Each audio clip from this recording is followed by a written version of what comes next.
किसान साथियों, जो गलती मैंने की, क्या आप भी वही गलती कर रहे हैं? जो मैंने पशुपालन में जो मैं गलती कर चुका हूँ, क्या आप भी वही गलती तो नहीं दोहरा रहे हैं? अगर आप भी यही गलती कर रहे हैं तो सावधान हो जाइए, क्योंकि मैं इसका परिणाम भुगत चुका हूँ दोस्तों। क्या परिणाम और किस बारे में बातचीत कर रहा हूँ मैं दोस्तों? मैं मास्टाइटिस यानी कि जिसको हिंदी में थनैला रोग कहते हैं, वो प्रॉब्लम मेरे पशुओं में आई है। किन कारणों की वजह से आई है, आज मैं आपके सामने ये बात लेकर आया हूँ कि मैंने जो गलतियाँ की हैं, आप वो गलतियाँ ना करें। तो जब मेरे पशु में अभी थनैला आया, तो तब मैंने इसकी जानकारी दूसरे फार्मरों से और डॉक्टरों से इसके बारे में बातचीत की, तो मुझे कारणों का पता चला कि थनैला आने के क्या कारण हैं।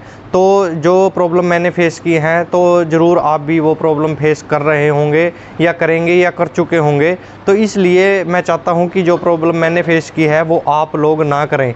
इसके लिए मैं आपको आज जानकारी देना चाहता हूं कि थनैला रोग पशुओं में क्यों आता है। अगर आप मेरी इन बातों को ध्यान से सुनेंगे तो आप कुछ न कुछ हद तक अपने पशुओं को इस बीमारी से बचा सकते हैं। तो सबसे पहला कारण दोस्तों ये था कि हम जो पशुओं को लगभग 5 बार घास डाल रहे थे। सुबह दोपहर में 11 बजे, 1 बजे, शाम को 4 बजे और रात में 8 बजे, और पूरा भर भर के घास डाल रहे थे। तो दोस्तों उसमें क्या हो रहा था कि हमारे जो पशु हैं उनमें जो पोषक तत्व थे, जो घास था, वो बिना पचे ही गोबर से निकल रहा था। तो जैसे कि कई बार तो गोबर पतला भी हो रहा था, तो उसमें गोबर पतला होने की बजाय हम समझ रहे थे इसमें कि गर्मी रीज़न है इसका, लेकिन उसका रीज़न गर्मी नहीं थी। उसका रीज़न ये था कि हम उसकी हाई डाइट दे रहे थे, उसको ज़्यादा डाइट दे रहे थे।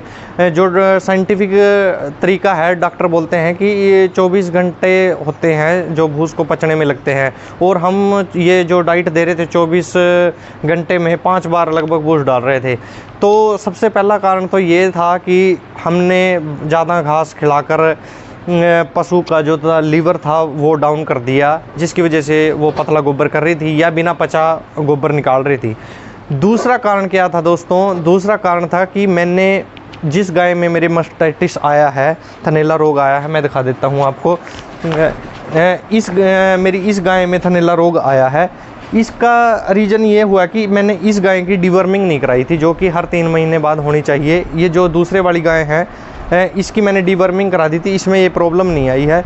इस गाय में मेरी प्रॉब्लम आई है क्योंकि मैंने डिवर्मिंग नहीं कराई थी इसकी, क्योंकि ये प्रेग्नेंट हो गई थी और मेरे को इस बात की भी नॉलेज नहीं थी, या नॉलेज कह लो, या मैं थोड़ा कोताही बरत गया इस बात में कि मैंने इसकी डिवर्मिंग नहीं टाइम से कराई।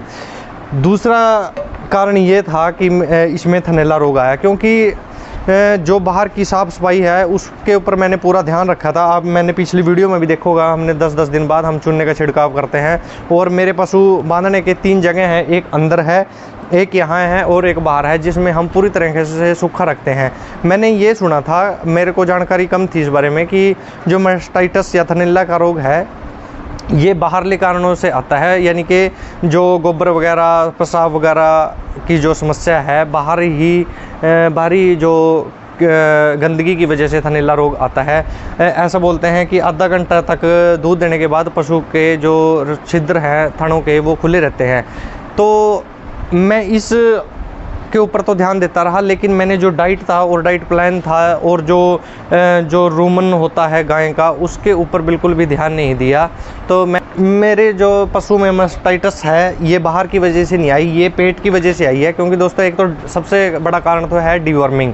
पहला कारण था ओवर डाइट, दूसरा कारण डिवर्मिंग, और तीसरा कारण मैं दिखाता हूँ दोस्तों आपको। मैं ये दाना बनवा के लाता हूँ, ये आप देख सकते हो। इसमें मक्की का चूरा और गेहूं का चूरा, जिसको दाना बोलते हैं, बनोड़े वगैरह भी हैं इसमें, बनोड़े की खड़ भी है। तो दोस्तों इसमें जो मक्की थी, मक्की अब की बार मुझे, क्योंकि मक्की का इस टाइम लास्ट टाइम था, तो मक्की का जो मक्की थी वो मतलब कि बेकार थी। बेकार क्या थी? उसमें जो थी, उसमें फंगस लगी हुई थी, यानी कि उसमें कीड़ा लगा हुआ था। वो कीड़ा लग के जा चुका था उसमें, यानी कि फंगस लगी हुई थी। तो मैंने वो मक्की भी बाय कर ली, वो ख़रीद ली और उसी का दाना बनवा लिया कि 5-10 दिन में क्या होगा। तीसरा सबसे बड़ा कारण ये भी था, और उस मक्की को मैं यूज करता हूँ, मैं 1 क्विंटल का दाना बनवाता हूँ जैसे कि। चौथा कारण ये है कि मैं जो अपने दाने में जो मैं ये मिक्सचर बनवाता हूँ, मैं 1 क्विंटल का मिक्सचर बनवाता हूँ 2 पशुओं के लिए, जो 10 दिन चलता है। इसमें मैंने जो टॉक्सिन होता है, टॉक्सिन का यूज नहीं किया, टॉक्सिन बाइंडर के नाम से आता है, जिसको 1 क्विंटल में 100 से 200 ग्राम डॉक्टर्स बोलते हैं, यूनिवर्सिटियां बोलती हैं कि 100 से 200 ग्राम टॉक्सिन बाइंडर डालना चाहिए था।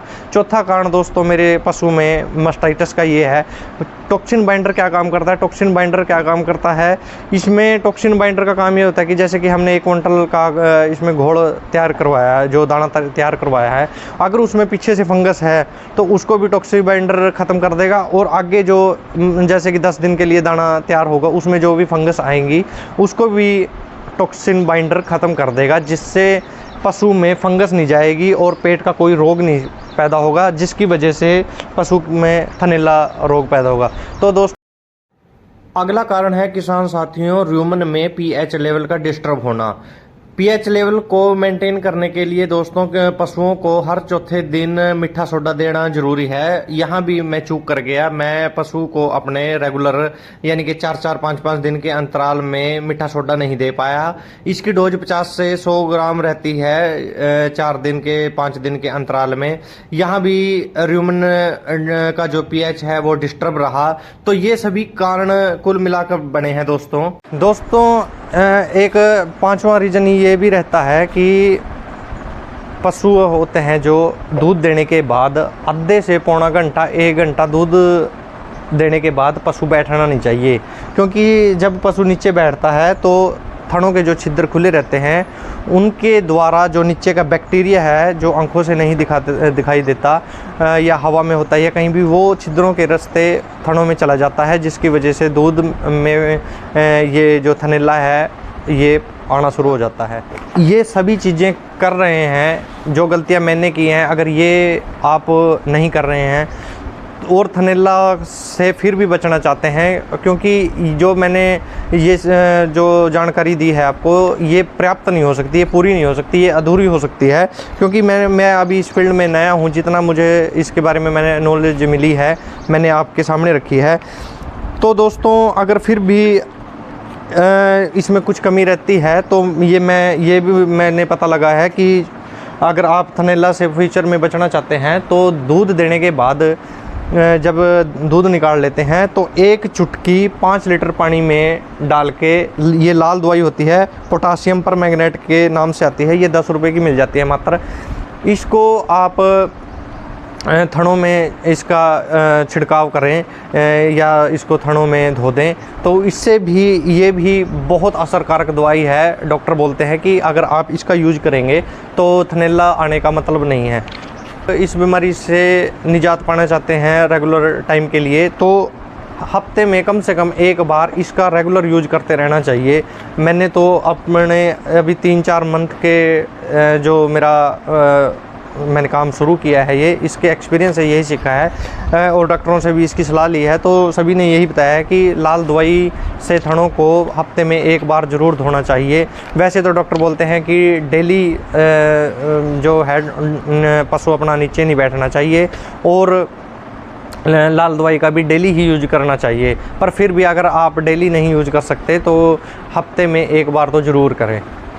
तो मैंने फार्मरों से मिलके ये इस बात के ऊपर कंसल्ट किया और नॉलेज गेन की, और जैसे भी आगे कोई प्रॉब्लम इस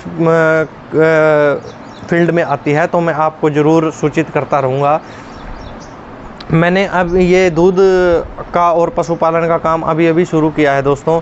जैसे जैसे इस फील्ड में मेरे को जानकारी मिलती रहेगी मैं बिल्कुल ईमानदारी से आपके समक्ष पेश करता रहूँगा। इसलिए आप मेरे चैनल को सब्सक्राइब करें, और अगर आपको ये वीडियो लगती है कि जानकारी लायक है और आपके किसी मित्र के ये काम आ सकती है तो प्लीज़ इसको शेयर भी करें, क्योंकि मैं ये मानता हूँ अगर इस बात में कोई ज्ञान है और ज्ञान बांटने से बढ़ता है, क्योंकि जो मैंने सीखा है मैं आपको बता रहा हूँ, और कुछ मेरे मित्रगण जो दोस्त मेरे वीडियो भी देख रहे होंगे वो भी इसके बारे में मेरे को सुझाव देंगे इससे बारे में कमेंट करके, तो उनका ज्ञान भी मुझे मिलेगा। तो ये जो सोशल साइट पे मैं इसको यूट्यूब पे डाल रहा हूँ दोस्तों, तो इससे आप प्लीज़ कमेंट भी कीजिएगा अगर मैं कुछ गलत बोल रहा हूँ तो और फर्दर मैं ऐसी वीडियो डालता रहूँ आपके लिए, और मुझे मोटिवेट करने के लिए विक्रम सैनी चंद प्रिया यूट्यूब मेरा चैनल है दोस्तों, इसको भी ज़रूर सब्सक्राइब करें।